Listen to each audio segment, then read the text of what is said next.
Hello बच्चों, कैसे हैं। स्वागत है आपका हमारे नेक्स्ट लेक्चर के अंदर। ये लेक्चर क्या है, क्लास 11th का चैप्टर 2 के ऊपर फंक्शंस के ऊपर बेस्ड है। तो देखो बच्चों, फंक्शंस क्या होता है, ठीक है। फंक्शन से हमारा क्या मतलब है, तो फंक्शन बेसिकली एक रिलेशन ही होता है भाई, ठीक है। एक पर्टिकुलर टाइप का रिलेशन। मान लो कि आपने एक सेट ए लिया है, एक नॉन एम्प्टी सेट बी है, ए टू बी आपने ऑल रिलेशन लिख लिए। ऑल रिलेशन, जितने भी रिलेशन बना सकते हैं सारे के सारे रिलेशन आपने यहां राइट डाउन कर दिए। उन रिलेशन में से किसको फंक्शन बोला जाएगा? ऐसा रिलेशन जो क्या करता हो, विच relates every element of set A to a unique element of set B। यानी कि क्या मतलब है, ऐसा रिलेशन जो जिसके अंदर जो फर्स्ट पोजीशन के ऊपर जो एलिमेंट्स लिखे हैं वो सारे के सारे क्या होने चाहिए, ए के एलिमेंट आने चाहिए, ठीक है ना। एवरी एलिमेंट ऑफ ए, जो रिलेट करता हो ए के हर एक एलिमेंट को।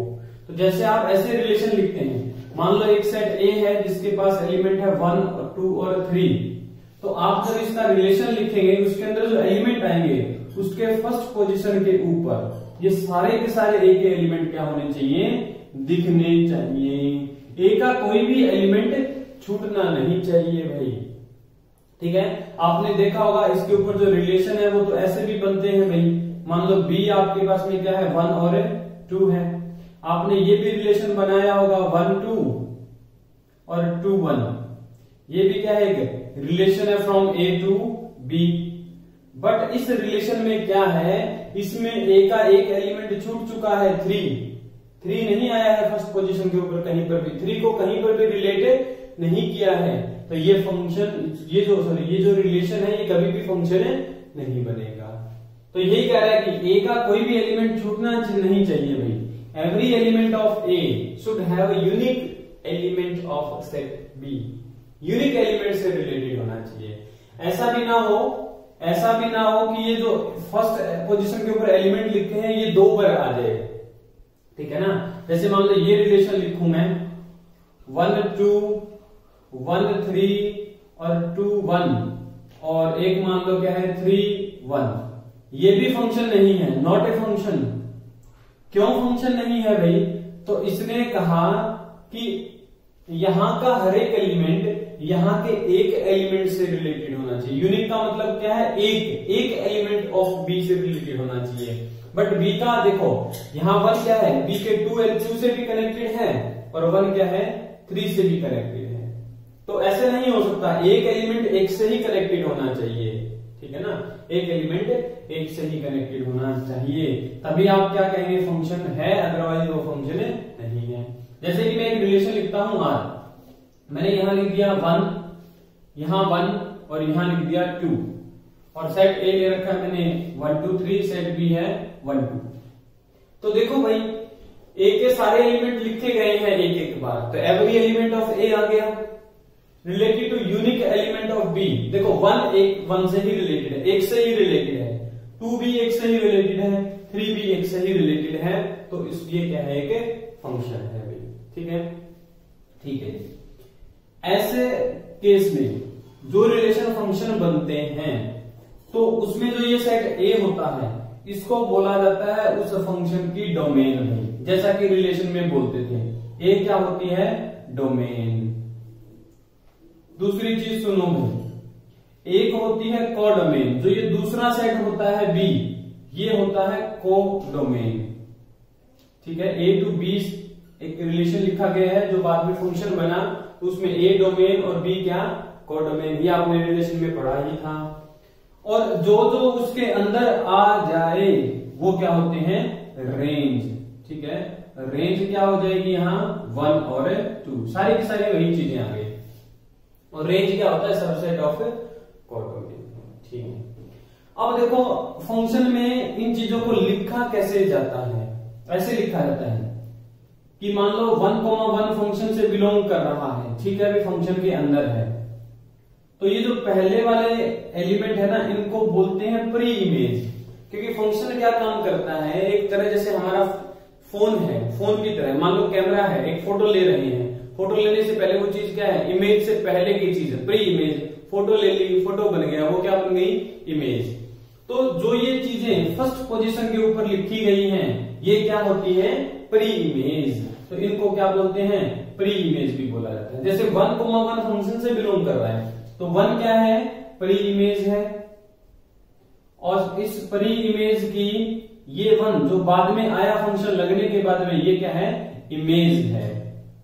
इसको ऐसा भी लिखा जाता है, ठीक है, इस बात को ऐसे भी लिखा जाता है, f@1 = 1, यानी कि फंक्शन के इनपुट क्या थी, 1, तो आउटपुट क्या मिल गई, 1 मिल गई।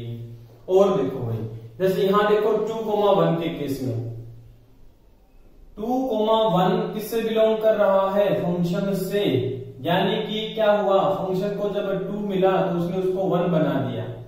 तो 2 क्या है, प्री इमेज, इमेज से पहले, ये फोन की तरह है, ये फोटो लेने से पहले था, फोटो लेने के बाद क्या बना, ये इमेज बना। तो आप ये चीज भी कह सकते हैं कि जो रेंज होता है, that is the collection of images.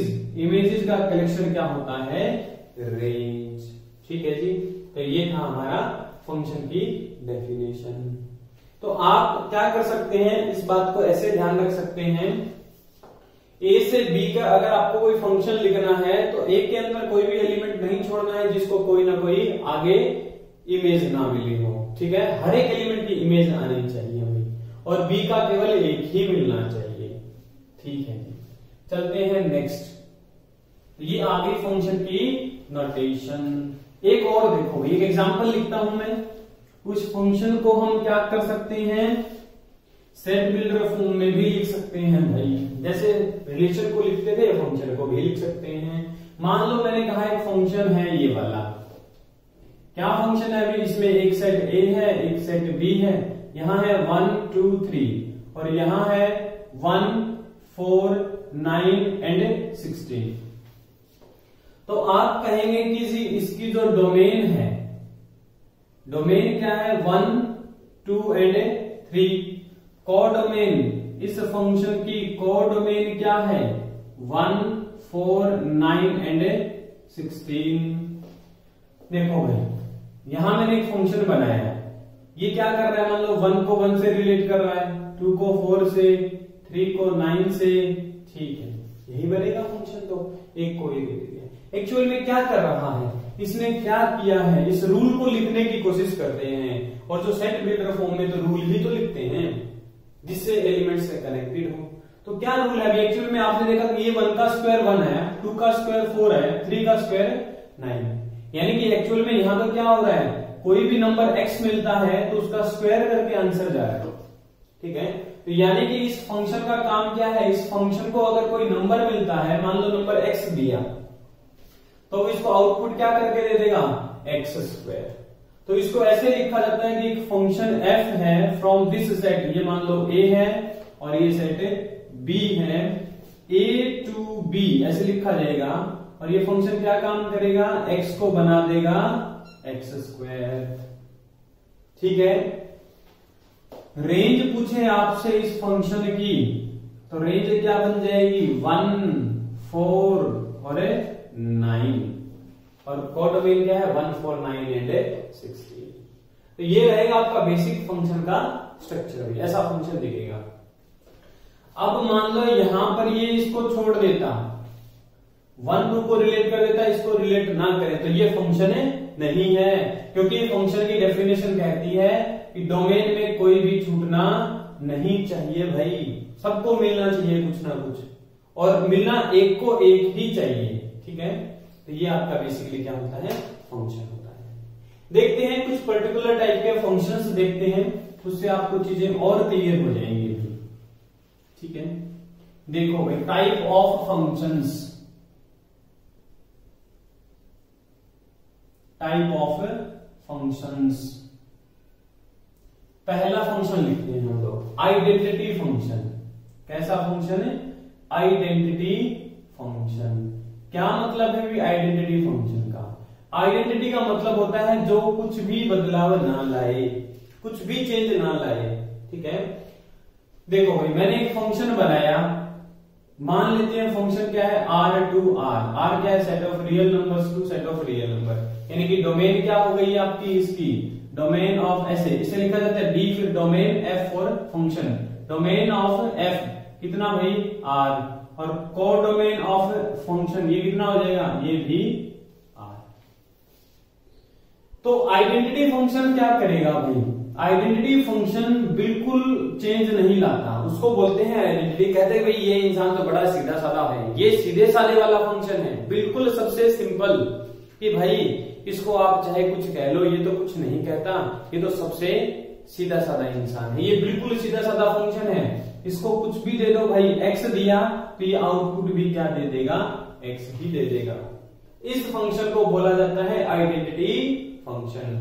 क्या मतलब है कि जैसे आपको कोई कहे कि भाई 0 की इमेज बता दो, तो 0 की इमेज 0, कोई कह दे 1 की इमेज बता दो, तो 1 की इमेज 1, 2 की इमेज 2, -1 की इमेज -1, -2 की इमेज -2। देखो जो इसको इनपुट मिल रही है वही क्या दे रहा है, ये आउटपुट, कोई चेंज नहीं लाता है।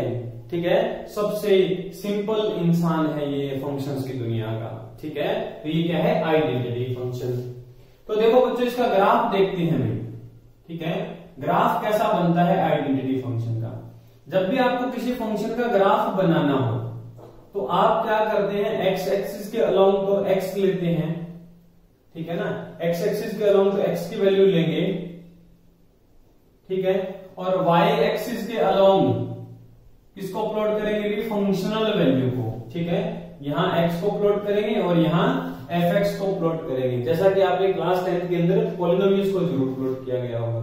ठीक है, तो देखो भाई क्या कर रहा है ये फंक्शन, अगर x 0 है तो fx भी कितना है, 0 है, तो 0 पे 0 हो जाएगा, 1 पे 1, यहां 1 है और यहां 1 है मान लो, तो ये 1। अगर यहां से 2 है तो fx पे भी कितना आ रहा है, 2 आ रहा है ना, f x की वैल्यू 2 तो f ऑफ 2 भी कितना 2 है, ये देखो। तो एक्चुअल में और नेगेटिव में जाएंगे तो -1 पुट करने से वैल्यू कितनी आ रही है, -1, ऐसे ही -2 पे -2। जब इन सारे पॉइंट्स को आप ज्वाइन कर देंगे तो ये ऐसा फंक्शन दिखेगा, ऐसा फंक्शन दिखेगा। किसका, कौन सा, किसका ग्राफ है ये, आइडेंटिटी फंक्शन का। fx = x और r2 r। ठीक है, तो ये क्या रहेगा आपका आइडेंटिटी फंक्शन है। अगर आपको थोड़ा ध्यान है तो ये फंक्शन कुछ y = x के ग्राफ जैसा है। ठीक है ना, y = x के जैसा ग्राफ बनेगा, क्योंकि y बिलोंग fx को ले रहे हैं तो y का काम fx करेगा, तो y = x। तो y = x आपको पता है कि ये वाली लाइन होती है। ठीक है, नेक्स्ट चलते हैं सेकंड टाइप ऑफ फंक्शन के ऊपर। सेकंड टाइप हमने लिया कांस्टेंट फंक्शन। कौन सा function, constant function. Constant function किसको बोलते हैं, नाम से ही पता चल रहा है, जो फिक्स रहे, जो कोई अपने अंदर चेंज ना लाए। यानी कि एक फंक्शन है, अब मान लो कि डोमेन R है, कोडोमेन भी क्या है, R है। अगर इस फंक्शन को कोई इनपुट देते हैं x, ठीक है, कोई आपने नंबर दिया x और पूछा कि बताओ इसकी इमेज क्या होगी, तो इसकी इमेज चाहे x कुछ भी रहे, कुछ भी रहे, हमेशा इमेज क्या आ जाए, एक कांस्टेंट नंबर आ जाए। ठीक है ना, फिक्स नंबर आ जाए। k क्या है, एनी कांस्टेंट। कुछ लोग इसको c लिखते हैं, कुछ लोग कुछ लिखेंगे, तो हमने क्या लिख दिया इसको, k, एनी कांस्टेंट। क्या मतलब है, जैसे किसी ने कहा कि 0 की इमेज बताओगे, तो 0 की इमेज भी कितनी, k, 1 की इमेज भी कितनी आएगी, k, 2 की इमेज भी क्या रहेगी आपकी, k, -1 की इमेज भी, क्योंकि यहां तो कोई चेंज नहीं आ रहा, -2 की इमेज भी क्या रहेगी, k। देखते हैं हमें इसका ग्राफ क्या बनेगा। हमने कहा ये लो भाई, ये आपकी x एक्सिस है और ये आपकी y एक्सिस है। y एक्सिस के अलोंग fx की वैल्यू रखेंगे और x एक्सिस के अलोंग x की वैल्यू रखेंगे। यहां 0 है, यहां 1 2 3 4 -1, -2, -3 एंड -4। यहाँ -1, -2, -3 ये लो। अरे ये तो पॉजिटिव आएंगे ना भाई, इधर तो भाई क्या ही कर, इधर आएंगे नेगेटिव। ये लो, देखो भाई 0 पे नंबर क्या रख के कोई भी नंबर हो सकता है, ठीक है। जैसे फॉर एग्जांपल मैं ये कह दूं कि f of x is equals to 3, एक फंक्शन है r to r given by fx is equals to 3, ठीक है। तो इसका ग्राफ जब बनाने जाएंगे आप तो 0 पे वैल्यू क्या 3, 1 पे भी वैल्यू क्या 3, -1 पे भी वैल्यू 3, -2 पे भी वैल्यू 3 आएगी, क्योंकि कोई चेंज ही नहीं कर रहा है, तो x के अकॉर्डिंग कोई चेंज नहीं आ रहा भाई। तो k क्या है, मान लो कि k कोई नंबर यहां से लाई कर रहा है टाइम के लिए, यहां मान लेते हैं कि k कोई नंबर है, वो नेगेटिव भी हो सकता है, 0 भी हो सकता है, कहीं पर भी हो सकता है। हमने एक टाइम के लिए मान लिया k यहां। तो देखो भाई 0 पे वैल्यू क्या आएगी, x 0 है तो y कितना k, x की वैल्यू अगर 1 है तो y पे कितना fx k, 2 पे वैल्यू k, -1 पे वैल्यू k, -2 पे भी वैल्यू k।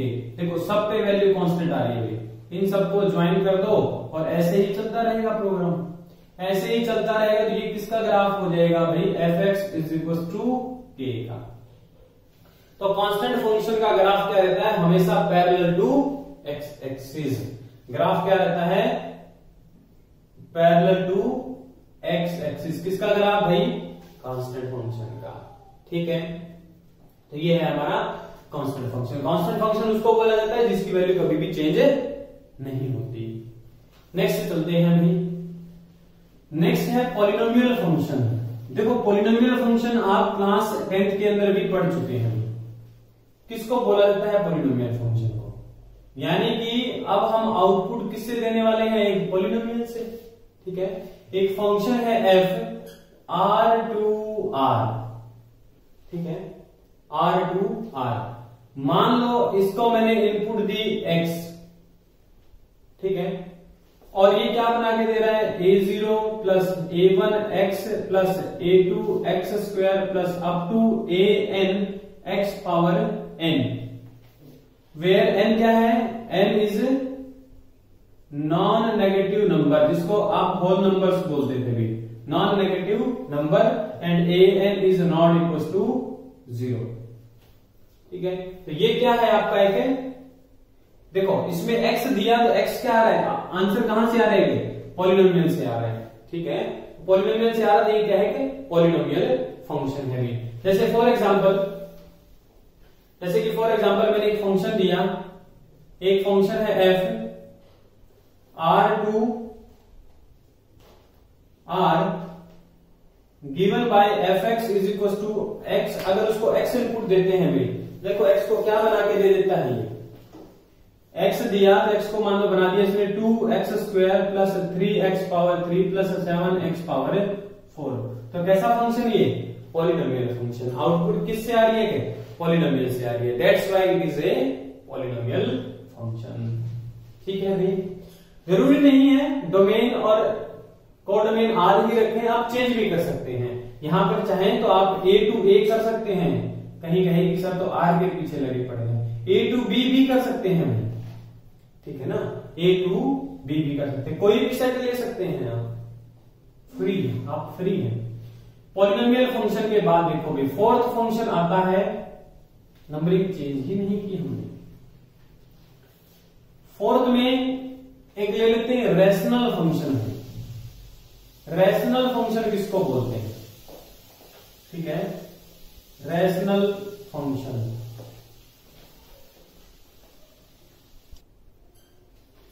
तो देखो बच्चों रैशनल फंक्शन क्या होता है, मान लो एक फंक्शन है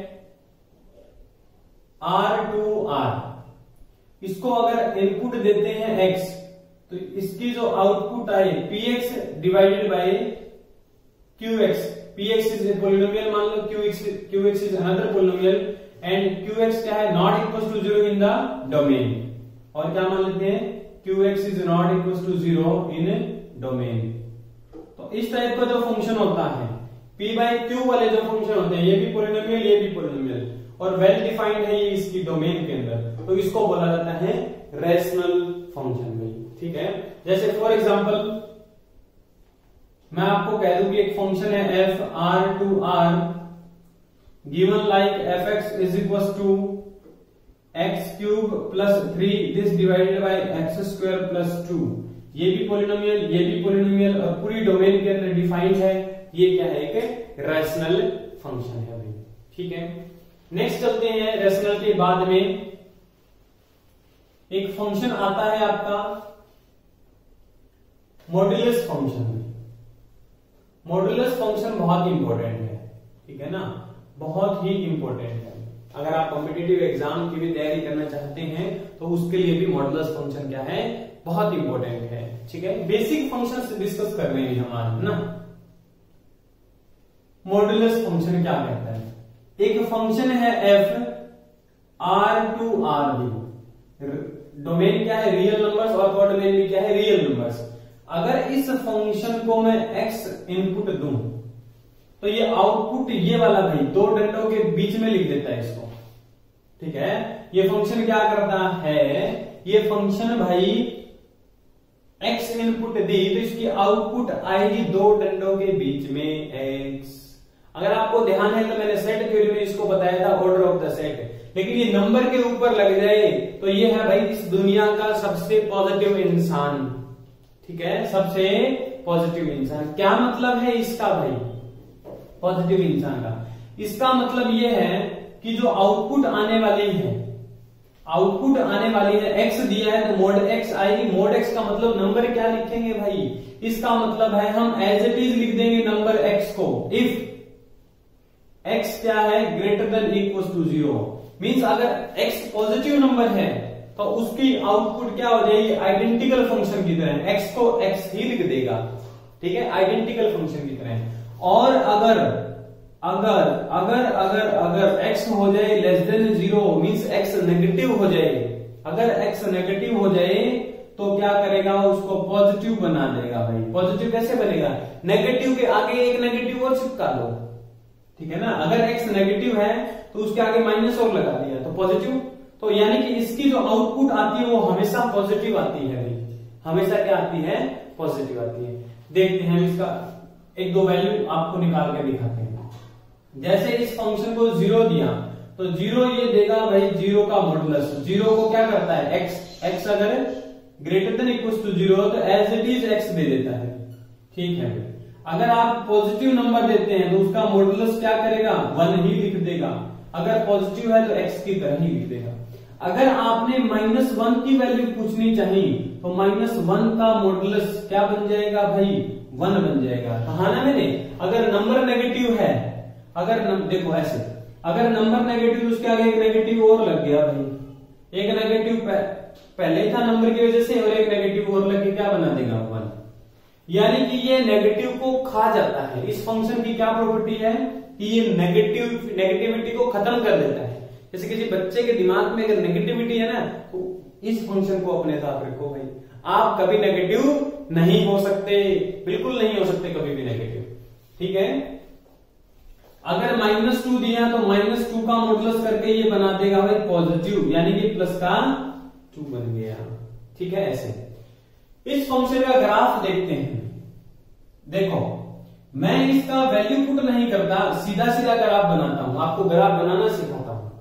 हमने कहा फंक्शन जो f है ना वो y की जगह लेते हैं, तो एक टाइम के लिए आप ऐसे मान लो कि f(x) ना होकर y है, तो y क्या आएगा भाई, x की इक्वल आएगा, y is equal to x आएगा। कब, जब x क्या हो ग्रेटर देन इक्वल टू 0, और ये आएगा -x कब भाई, जब x क्या हो लेस देन 0। और y is equal to x का ग्राफ आपने अभी भी बनाया था, कौन सा फंक्शन है, आइडेंटिकल फंक्शन है। तो आपको पता है कि ये x एक्सिस और ये y एक्सिस, x पॉजिटिव तो यहां होता है, x पॉजिटिव यहां होता है, यहां होता है, तो यहां पर ग्राफ कैसा बनेगा, आइडेंटिकल फंक्शन की तरह, क्योंकि y को तो क्या बना रही है एज इट इज। ये किसका ग्राफ आ गया भाई, y is equal to x का। कितना पार्ट पॉजिटिव के लिए उठा लिया, खाली नेगेटिव वाले नहीं लेंगे क्योंकि नेगेटिव है तो -x है। और भाई छोटी क्लासों में आपने y is equal to -x का ग्राफ भी बनाया होगा। y is equal to -x का जो ग्राफ बनता है ये वाला बनता है, ऐसे आगे चलता रहता है, बट हमें कब उठाना है, खाली लेस देन 0 पे, तो ये वाला पार्ट भी उठाया जाएगा, इसको नहीं उठाया जाएगा। आप चाहें तो इन वैल्यूज को प्लॉट करके भी बना सकते हैं भाई, बना के दिखाएं। देखो 0 पे वैल्यू क्या दे रहा है 0, 0 पे वैल्यू 0, 1 पे वैल्यू क्या दे रहा है 1, यहाँ 1 और यहाँ 1, ये रहा 1। -1 पे वैल्यू क्या दे रहा है, ये -1 है मान लो, तो यहाँ क्या आएगा 1। -1 पे भी वैल्यू कितनी है 1 है।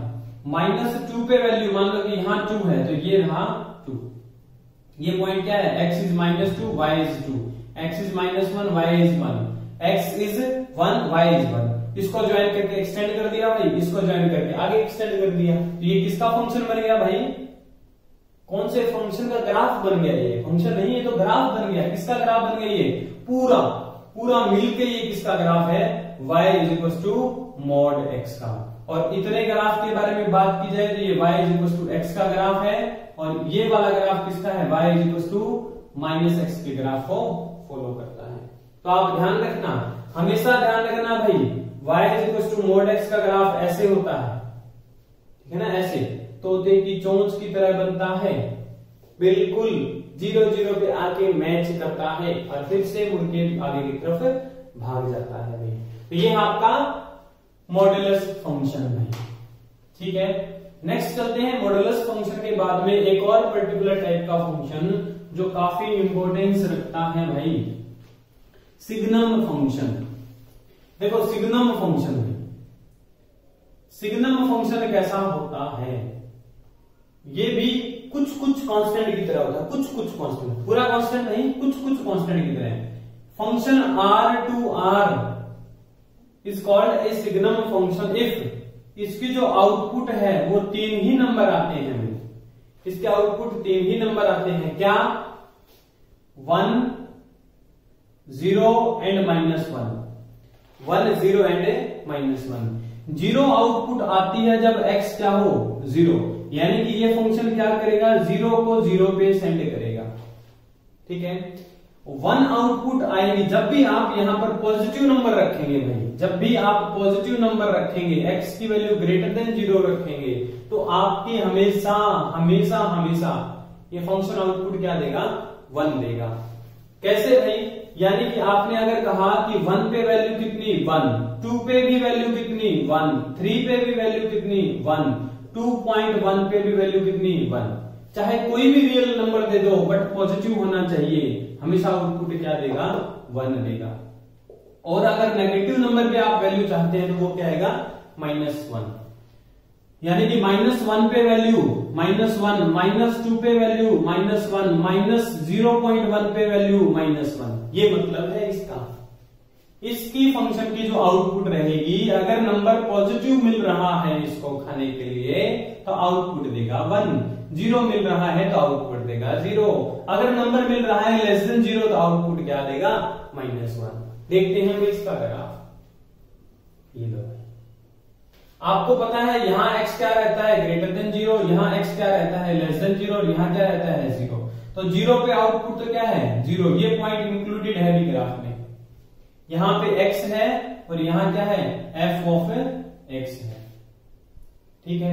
आगे देखो 0 से बड़ा कोई भी नंबर, मान लो यहाँ का नंबर दिया मैंने 1, तो 1 पे आउटपुट यहाँ मान लो कि 1 है और यहाँ क्या है -1 है, तो यहाँ आपने 1 आउटपुट दिया तो भी 1 देगा, 2 दिया तो भी आउटपुट 2 देगा, यहाँ पे 3 दिया तो भी आउटपुट 3 देगा, इवन 1 के जस्ट बाद वाले पे भी आउटपुट क्या होगी 1 होगी, यानी कि 0 पे 0 बाकी सारे, तो 0 को एक्सक्लूड कर दिया, ओपन बना दिया।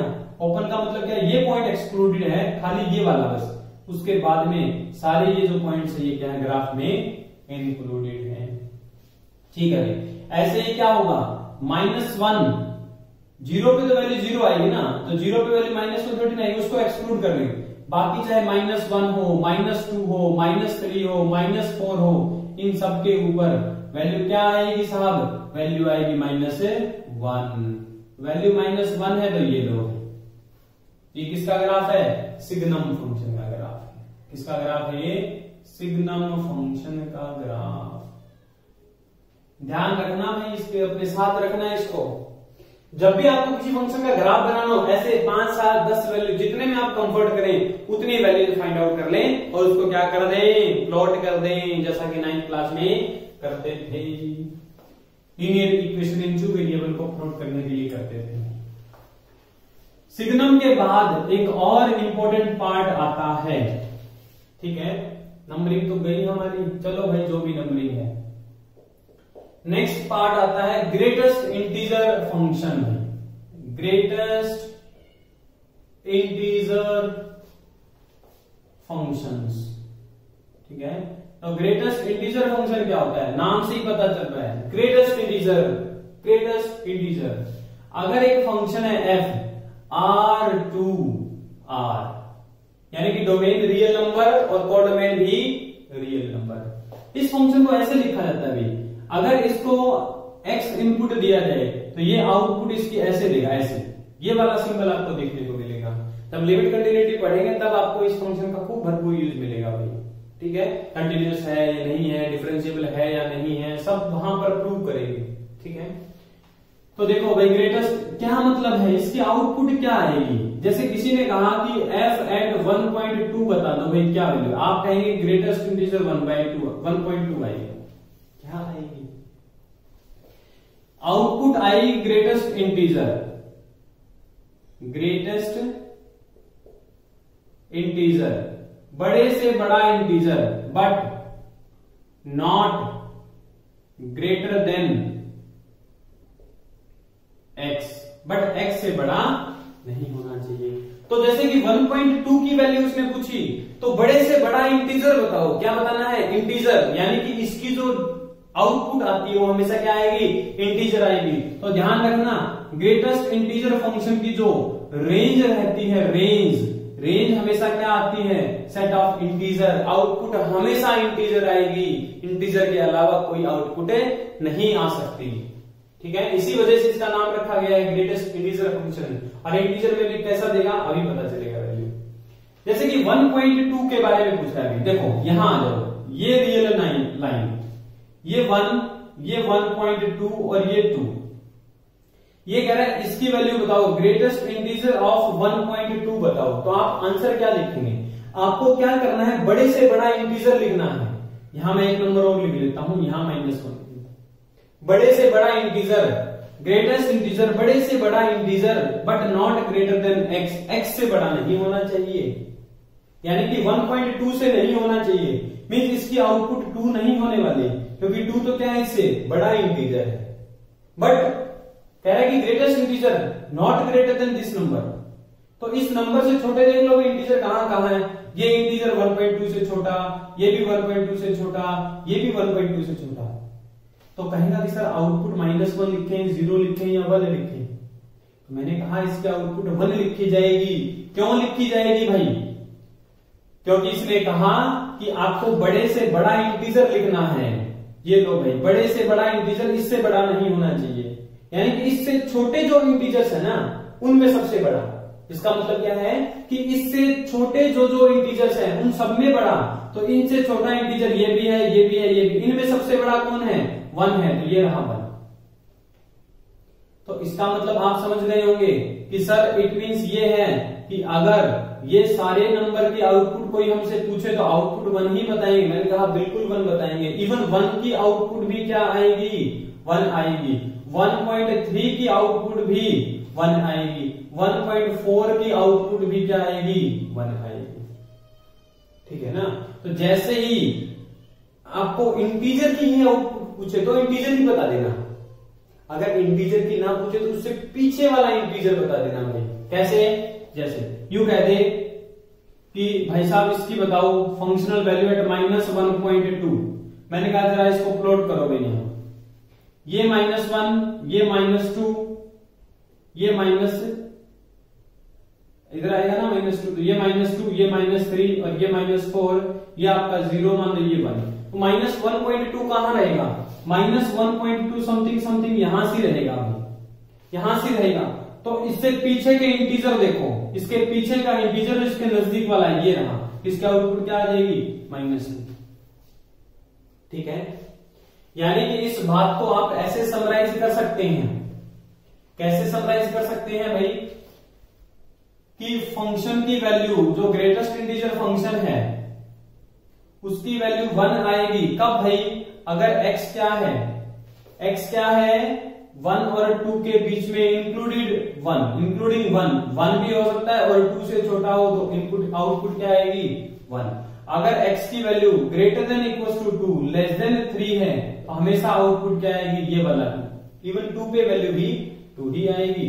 और देखो भाई 3 आंसर आएगा अगर x क्या है greater than equal to 3 and less than 4।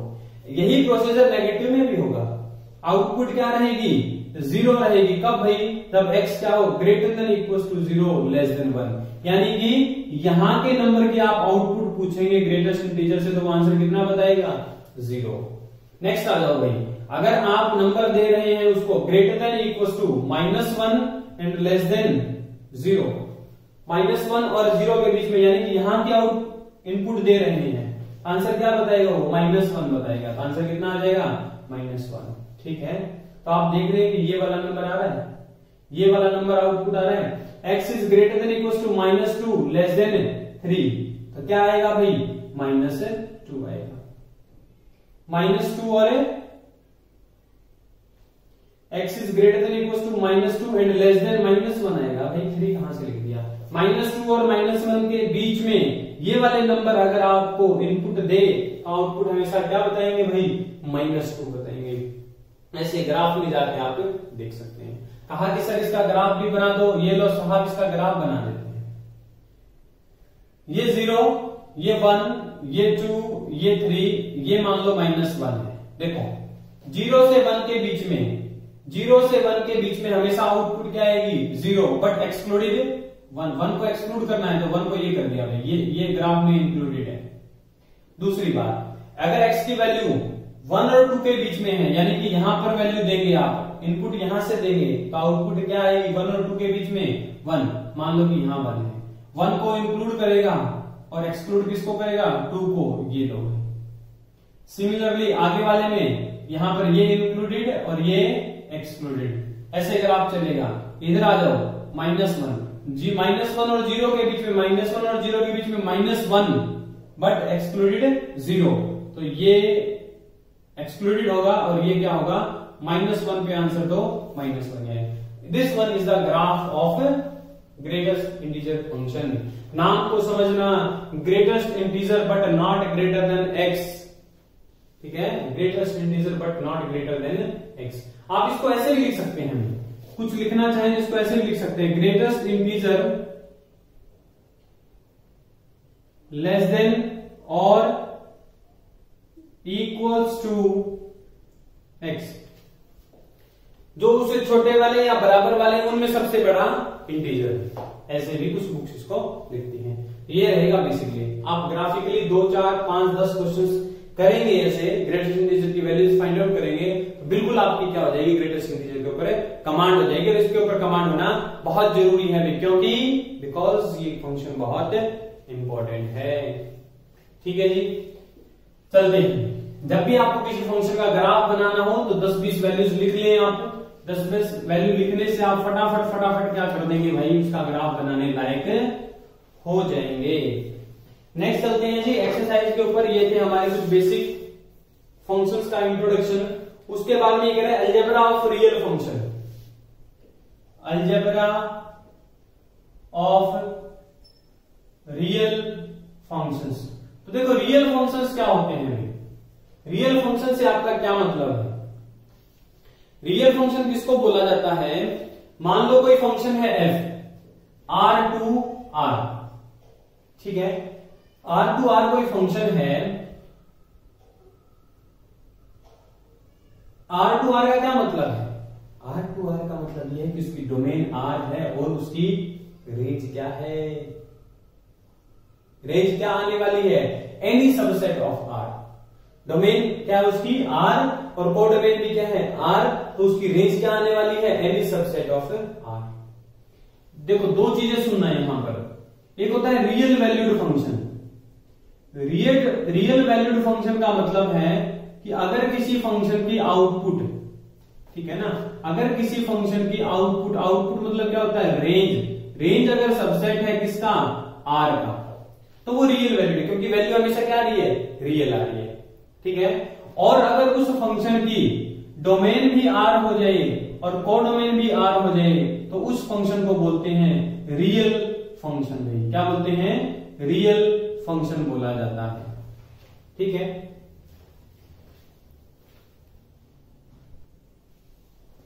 तो बच्चों देखो अलजेब्रा ऑफ रियल फंक्शन से हमारा क्या मतलब है। ठीक है, तो अब क्या करेंगे, ऐसे फंक्शंस का अलजेब्रा हम सीखने जा रहे हैं। अलजेब्रा, जहां पर भी अलजेब्रा वर्ड आ जाए तो आप समझ जाना कहीं ना कहीं एडिशन, सब्ट्रैक्शन, मल्टीप्लिकेशन और डिवीजन के बारे में बात चल रही है भाई। ठीक है ना, इन चारों ऑपरेशन के बारे में बात चल रही है कि फंक्शन के केस में ये ऑपरेशन कैसे काम करेंगे। मान लो एक फंक्शन है f x टू r, ठीक है, और दूसरा फंक्शन है मान लो g, वो भी क्या है x टू r है। ठीक है, x is any subset of real numbers, x is any subset of real numbers. तो देखो भाई पहली बात, इनके सम से क्या मतलब है, f प्लस g। तो f प्लस g की जो आउटपुट रहेगी किसी नंबर x के ऊपर, वो इंडिविजुअल वैल्यूज को क्या कर दो, सम कर दो। ठीक है, दूसरी बात, अगर सब्ट्रैक्शन के बारे में बात करें तो ये भी क्या करेगा, ऐसे ही काम करेगा, fx माइनस gx हो जाएगा। अगर मल्टीप्लीकेशन के बारे में बात करें f इंटू जी एक्स, तो ये भी बच्चों ऐसे ही हो जाएगा fx इंटू जी एक्स। ज्यादा आपको इसमें दिमाग लगाने की जरूरत नहीं है। fx डिवाइडेड बाय gx के बारे में बात करें, यानी कि f बाई जी और उसकी वैल्यू x के ऊपर बात करें तो इंडिविजुअल वैल्यूज को डिवाइड कर दो। ये ध्यान रखना कि g ऑफ x क्या नॉट इक्वल टू 0 रहना चाहिए, g ऑफ x कभी भी 0 नहीं होना चाहिए। तो ऐसे चारों ऑपरेशन क्या कर जाएंगे, काम कर जाएंगे किसके ऊपर, रियल फंक्शन के ऊपर। ऐसे क्या हो जाएगा, इनका अलजेब्रा रहेगा। ये क्या रहेगा, अलजेब्रा। तो जहां कहीं पर भी आपको अलजेब्रा पढ़ना पड़ जाए तो आप समझ जाना इन चार ऑपरेशन को आपको पढ़ना है कि कैसे ये चार ऑपरेशन वहां पर काम करने वाले हैं। नेक्स्ट देखो भाई, सीधा सीधा एक्सरसाइज 2.3 के ऊपर चलते हैं। ठीक है, इतना सारा हमने पढ़ा तो उसका थोड़ा एप्लीकेशन देखते हैं भाई, क्या रहने वाली है एप्लीकेशन। देखो फर्स्ट क्वेश्चन क्या कह रहा है, क्वेश्चन फर्स्ट ये कह रहे हैं कि right which of the following relations are function give reason if it is a function determine its domain and range। अगर फंक्शन है तो उसकी डोमेन और रेंज भी बताओ, और नहीं है तो क्यों नहीं है वो भी बता देना भाई। तो इसमें लिखा पहला 2 1 5 1 8 1 11 1 14 1 एंड 17 1, ये भाई। दूसरा है 2,1 4,2 6,3 8,4 10,5 12,6 एंड 14,7। और थर्ड दे रखा है भाई आपको, देखो 1 3 1 5 और 2 5। ठीक है, तो कह रहा है कि बताओ इनमें से कौन कौन से फंक्शन है, और अगर कोई फंक्शन है तो वो बता दो भाई उसकी रेंज और डोमेन क्या होने वाली है, डोमेन और रेंज बतानी है। देखो भाई पहले तो मैंने इसी को हिट कर लिया, इसको देखा तो क्या ये फंक्शन है भाई। मैंने आपको फंक्शन की डेफिनेशन बताते टाइम एक बात कही थी कि यहां पर जो एलिमेंट है वो एक ही बार दिखना चाहिए। ठीक है ना, अगर दो बार दिख जाए तो वो रिलेशन फंक्शन है नहीं बनेगा भाई। ठीक है, तो यहाँ पर 1 क्या है, 1 इसके साथ भी रिलेटेड है, 1 5 के साथ भी रिलेटेड है। तो कोई तो कह रहा है कि 1 की आउटपुट 3 है और कोई कह रहा है कि 1 की आउटपुट 5 है। ये तो भाई ऑकवर्ड सिचुएशन हो जाएगी, मींस ये फंक्शन है नहीं है। ठीक है, this is not a function, ये कभी भी फंक्शन है नहीं बनेगा।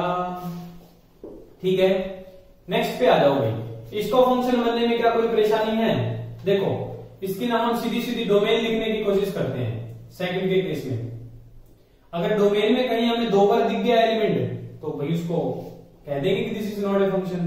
देखो 2 फिर 4 है, उसके बाद में 6 फिर 8, फर्स्ट एलिमेंट को लिख रहे हैं 10 फिर 12 और फिर 14। तो भाई डोमेन की तरफ से तो कोई दिक्कत नहीं है। ठीक है, अब देखते हैं क्या जो इसकी आउटपुट आ रही है क्या 2x से ही कनेक्टेड है, 2x से ही कनेक्टेड है, क्या 4x से या 6 भी 3 से, सारे के सारे एलिमेंट क्या है एक से ही कनेक्टेड हैं। ठीक है, तो यानी कि इसकी डोमेन तो बन गई ये, और रेंज क्या बन जाएगी भाई, क्योंकि एक से ही कनेक्टेड है, that's why this relation is a function. अगर एक एलिमेंट दो से रिलेट हो जाता तो ये फंक्शन नहीं बनता। ठीक है, तो देखो भाई इसकी रेंज हो जाएगी 1 2 3 4 5 6 एंड 7। पहले पे आ जाओ, क्या पहला फंक्शन है, देखो भाई 2 5 8 11 14 एंड 17 सारे एलिमेंट एक एक बार में लिखे गए हैं, तो पहले एलिमेंट की तरफ से तो कोई दिक्कत नहीं है, तो एक एक बार लिखे गए तो फिर तो दूसरे की तरफ से भी कोई दिक्कत नहीं है, क्योंकि एक से ही कनेक्टेड होगा। ठीक है ना, एक से ही कनेक्टेड है। वो बात अलग है कि 2 तो एक से ही कनेक्टेड है ना, अब कोई बच्चा कहेगा सर 5 भी तो 1 से कनेक्टेड है, 5 तो एक से ही कनेक्टेड है ना। डोमेन का एक एलिमेंट एक से कनेक्टेड होना चाहिए। ठीक है, एक पर इमेज की मोर देन 1 इमेज हो सकती है। कांस्टेंट फंक्शन में क्या देखा था, एक एलिमेंट क्या करता था, जाके किसी कांस्टेंट से कनेक्ट हुआ, दूसरा भी उसी कांस्टेंट से, तीसरा भी उसी कांस्टेंट से, यानी कि सारे के सारे सेम कांस्टेंट से कनेक्ट हो रहे थे।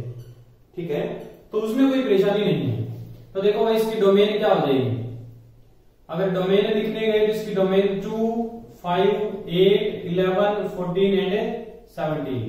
अगर रेंज के बारे में बात करें तो इसकी रेंज क्या हो जाएगी भाई, रेंज में 1 लिखा जाएगा, सबकी इमेज क्या आ रही है 1 ही तो आ रही है, 1 आ रही है, तो क्या हो जाएगा रेंज में खाली एक ही एलिमेंट आएगा और वो भी 1। ठीक है, नेक्स्ट चलते हैं क्वेश्चन नंबर 2 के ऊपर। यहां पर आपको कुछ फंक्शंस की डोमेन और रेंज फाइंड आउट करनी है। ठीक है, देखो क्या है, find domain and range of the following real function. Real function है यानी कि R के सबसेट है भी डोमेन और रेंज। एक फंक्शन है fx = -mod x और दूसरा फंक्शन है fx = √9 - x²। ठीक है भाई, आपको इनकी डोमेन और रेंज फाइंड आउट करनी है। डोमेन का मतलब क्या है, ये x की क्या क्या वैल्यू ले सकता है, क्या क्या वैल्यू ले सकता है। तो इस फंक्शन में चाहे आप x की वैल्यू कुछ भी पुट कर दें, इसको डिफाइन होने में कोई दिक्कत ही नहीं है, क्योंकि मॉडुलस तो क्या था, हर एक फंक्शन का डिफाइन था। ठीक है, तो इसकी डोमेन क्या हो जाएगी, डोमेन ऑफ f, क्योंकि भाई इसको कहीं पर भी डिफाइन होने में परेशानी नहीं है, तो इसकी डोमेन हो जाएगी पूरा का पूरा रियल सेट। बट रेंज क्या आएगी, what will be the range, आपको पता है, क्या पता है, जब भी आपको रेंज फाइंड आउट करनी हो तो आप ऐसे ही प्रोसीड करें भाई, क्या क्या पॉसिबिलिटी है। हमें पता है कि जो मॉडुलस फंक्शन होता है वो हमेशा वैल्यू क्या देता है, ग्रेटर देन इक्वल टू 0, 0 पे वैल्यू 0 देता है और बाकी सब पे वैल्यू क्या देता है, ग्रेटर देन 0, क्योंकि ये तो क्या करता है, बहुत पॉजिटिव इंसान है फंक्शंस में। फंक्शन की दुनिया में ये जो इंसान है ये क्या है, बहुत ही पॉजिटिव वाला है। इसको चाहे कुछ भी इनपुट दे दे वो हमेशा उसको पॉजिटिव बना के देता है और 0 को 0 दे देता है। तो mod x is always greater than equal to 0, but यहां फंक्शन क्या है, -mod x। ठीक है, यानी कि आउटपुट क्या आने वाली है, -mod x। तो taking negative on both side, minus of mod x is, आपको पता है जब आप नेगेटिव नंबर से मल्टीप्लाई करते हैं किसी इनइक्वालिटी को, वो क्या हो जाती है, चेंज हो जाती है, अपनी जोन्स को चेंज कर लेती है। अभी 0 का नेगेटिव है तो 0 ही हो जाएगा, यानी कि -mod x is always less than equal to 0, और यही क्या है, फंक्शन है। यानी कि फंक्शन की वैल्यू हमेशा क्या आने वाली है, लेस देन इक्वल टू 0। ठीक है, लेस देन में कोई रिस्ट्रिक्शन नहीं है, मीन्स रेंज क्या आ जाएगी, सारे के सारे रियल नंबर जो 0 से छोटे या 0 के बराबर, ये सारे रियल नंबर है। और हमने इंटरवल्स लिखने सीखे थे सेट थ्योरी के अंदर कि इस इंटरवल को लिख सकते हैं, इधर -∞ से आ रहा है और इंक्लूडिंग 0 है। ठीक है, तो ये क्या हो जाएगा, रेंज -∞ टू क्लोज 0। ठीक है, ओपन रहेगा इधर, तो -∞ इंक्लूडेड नहीं होता। दूसरे फंक्शन पे आ जाओ भाई, इसकी डोमेन निकालनी है। तो डोमेन निकालने के लिए आपको x की वैल्यू चेक करनी है ना, आप x की क्या क्या वैल्यू पुट कर सकते हैं। तो आप क्या क्या पुट कर सकते हैं भाई, क्या आप 4 पुट कर सकते हैं। मैंने कहा जरा देखो 4 पुट करके, 9 माइनस यहाँ 16 हो जाएगा 4 का स्क्वायर, ये तो √-7 आ गया। और नेगेटिव नंबर का रूट नॉट डिफाइंड होता है, क्या होता है, नॉट डिफाइंड। तो भाई कैसे निकालें इसकी डोमेन और कैसे निकालें इसकी रेंज? डोमेन कैसे निकलेगी और रेंज कैसे निकलेगी, सोचने वाली बात है। तो सोचने ज्यादा नहीं सोचना है आपको इतना सोचना है। आप हमेशा ध्यान रखना कि अंडर रूट जो फंक्शन होता है, अंडर रूट हमेशा किसका डिफाइंड होता है? नॉन नेगेटिव नंबर का। किसका डिफाइंड होता है? नॉन नेगेटिव नंबर होता है, तभी ये डिफाइंड होता है, अदरवाइज ये डिफाइंड नहीं होता भाई। अगर अंडर रूट में नेगेटिव नॉन नेगेटिव नंबर लिखा हो तभी ये डिफाइंड होता है, अदरवाइज ये कभी भी डिफाइंड नहीं होता। नेगेटिव नंबर का रूट नहीं निकालते हैं। तो इस फंक्शन को डिफाइंड होने के लिए आपको क्या करना पड़ेगा भाई? इसके जो अंडर रूट में लिखा है 9 माइनस एक्स स्क्वायर, ये हमेशा क्या होना चाहिए? Greater than equal to 0। Means 9 minus X square is always greater than equal to 0 होना चाहिए। ठीक है, तो 9 minus X square is greater than equal to 0। इसका मतलब क्या हुआ भाई? 9 should be greater than equal to X square. तो आप वो सारे नंबर लिख दो जिसके लिए स्क्वायर क्या हो? लेस देन इक्वल टू 9 हो, या 9 क्या हो उसके स्क्वायर से? ग्रेटर देन इक्वल टू 0 हो। ऐसे नंबर्स क्या होते हैं भाई? कैसे सोचेंगे आप? कैसे सोचेंगे भाई? ये नंबर लाइन है, ये -3 है और ये 3 है। 3 का स्क्वायर 9 और -3 का स्क्वायर भी 9, और बीच वालों का स्क्वायर क्या रहेगा? 9 से छोटा ही तो रहेगा। ठीक है, आप ऐसे सोच सकते हैं। अगर आपने आज इक्वालिटी पढ़ रखी होती तो हम आपको वीवी कर्वी मेथड से इसको और अच्छे से बता सकते थे, लेकिन फिर भी आपने नहीं पढ़ रखा तो एक टाइम के लिए आप ऐसे सोचें भाई, आपको क्या चाहिए? 9 हमेशा greater than equal to X square होना चाहिए। तो 3 का स्क्वायर 9 और -3 का स्क्वायर 9, तो उस टाइम तो बराबर रहेंगे। बीच का नंबर उठाएंगे तो बिल्कुल क्या रहेंगे? वो 9 से छोटे ही रहेंगे। इसका मतलब क्या होगा? दिस इंप्लाई एक्स कहां से बिलोंग करेगा? -3 to 3। x -3 to 3 बिलोंग करेगा, तो ये क्या हो जाएगी? Domain of function. Domain of function क्या हो गई? -3 to 3। ठीक है, आप कहेंगे कि सर ये तो नहीं ऐसे आइडिया लग रहा हमें। तो भाई जिन बच्चों को थोड़ा बहुत इनक्वालिटी का ज्ञान है तो उनको मैं बता दूं, एक और तरीका बता देते हैं आपको। 9 minus X square greater than equal to 0। आप क्या करो? एक्स स्क्वायर का कोफिशिएंट पॉजिटिव बना लो, दोनों तरफ नेगेटिव से मल्टीप्लाई कर दो भाई। दोनों तरफ नेगेटिव से मल्टीप्लाई किया तो इनक्वालिटी का साइन हो जाएगा चेंज। यहां नेगेटिव अंदर जाके क्या बन जाएगा? X square minus 9 is less than equal to 0। इसको फैक्टराइज कर लो, ये तो A square minus B square का फॉर्मूला लग जाएगा। ठीक है, जब भी यहां sign less than equal to 0 तो भाई इन दोनों नंबर को ना, जहां पर ये दोनों चीजें 0 हो रही है उनको रखो यहां 3 और -3 पे क्या आ रही है? 0। आगे अब क्या करो? यहां का नंबर पुट करके देखो क्या इसको सेटिस्फाई करेगा? मान लो 4 पुट कर दिया, 4 - 3 इंटू 4 + 3 क्या लेस देन इक्वल टू 0 है? ये तो आया 7 is not less than equal to, यानी कि ये इंटरवल नहीं आएगा। सिमिलरली यहां का पुट कर लो, -4 पुट कर लिया, क्या -4 इसको सेटिस्फाई कर रहा है? -4 इंटू -3 -4 + 3, ये माइनस का 7 इंटू -1, ये आ गया 7 which is not less than equal to 0। यहां भी नहीं, इंटरवल कौन सा बच गया भाई? यही वाला आएगा। ये वो देख लो यहाँ का 0 इसको सेटिस्फाई कर रहा है, तो आपका क्या आ जाएगा? x किससे बिलोंग करेगा? -3 to 3। यही होता है विविध कर्वी मेथड। ठीक है, इसको बाद में सीखेंगे हम लोग, जब डिफरेंशिएशन करेंगे ना, डिफरेंशिएशन वहां पर साइन स्कीम चेक करेंगे, आपको वहां पर जरूर दिखाया जाएगा। इंक्रीजिंग और डिक्रीजिंग फंक्शन को यही सिंपल बना देता है। एक टाइम के लिए आप ऐसे सीख लो भाई। इवन जब मैं आपको इनक्वालिटी पढ़ा चुका हूँगा क्लास 9 के अंदर, इनक्वालिटी सॉरी 9 नहीं 11th क्लास के अंदर इनक्वालिटी आएगी। इनक्वालिटी जब मैं आपको पढ़ा दूंगा तो बिल्कुल आप इसको इस मेथड से कर पाएंगे भाई। तब तक के लिए आप इसको थोड़ा ऐसे करें। ठीक है भाई, अब देखो x क्या हो सकता है? -3 to 3। तो देखो आंसर क्या क्या आएंगे? आंसर क्या क्या आ सकते हैं भाई? जो आंसर आएंगे वही तो रेंज रहेंगी। x बिलोंग करेगा आपका, x किससे बिलोंग करेगा? -3 to 3। और फंक्शन क्या आउटपुट देगा भाई? फंक्शन आउटपुट देगा 9 माइनस एक्स स्क्वायर। आपको रेंज निकालनी है, क्या निकालनी है? रेंज। तो देखो भाई f(x) की वैल्यू क्या क्या आ सकती है?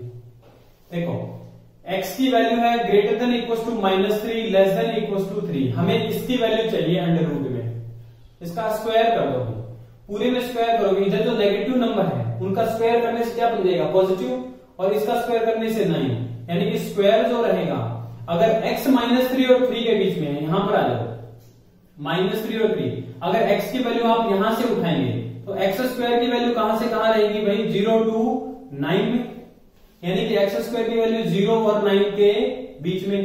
बट हमें तो 9 - x स्क्वायर चाहिए, 9 - x स्क्वायर, तो विद नेगेटिव साइन लगा दो भाई पूरे के ऊपर नेगेटिव साइन लगाएंगे तो यहाँ माइनस का 0 इनफिनिटी का साइन चेंज हो जाएगा, -x square greater than equal to -9। हमें +9 भी चाहिए तो ये तो 0 हो जाएगा, greater than equal to -x square greater than equal to -9। 9 add कर दो भाई पूरे में, तो 0 + 9 is greater than equal to 9 - x square greater than equal to 9 - 9 हो जाएगा। ये 9 is greater than equal to 9 - x square greater than equal to 0। ठीक है साहब, अब क्या करो, ये सारे क्या हैं पॉजिटिव नंबर आ गए ना, 9 - x स्क्वायर, इस बात को आप ऐसे भी लिख सकते हैं greater than 0 and less than equal to 9। But आपको तो फंक्शन क्या है अंडर रूट में है, पॉजिटिव नंबर का आप रूट फाइंड आउट कर सकते हैं, पूरे का रूट लिख दो भाई, पूरे का रूट लिख दिया, कोई फर्क नहीं पड़ेगा इनफिनिटी के ऊपर। 0 का रूट तो 0 होता है, ये क्या है यही तो फंक्शन है, और ये क्या हो जाएगा √9 is 3, यानी कि फंक्शन कहां बिलोंग करेगा 0 to 3 के बीच में, यानी कि f(x) belongs to close 0 to 3, close 0 to 3, यही क्या हो गई फंक्शन की रेंज में, यही क्या आ जाएगी रेंज आ जाएगी। ठीक है, तो ऐसे प्रोसीड करेंगे रूट वाले में, रूट बहुत फेवरेट रहता है रूट। ठीक है, तो रूट का क्वेश्चन कैसे ही आ जाए, आपको डोमेन निकालनी हो तो अंदर वाले को ग्रेटर देन इक्वल टू 0 कर दो, और रेंज निकालने के लिए ऐसे प्रोसीड करोगे।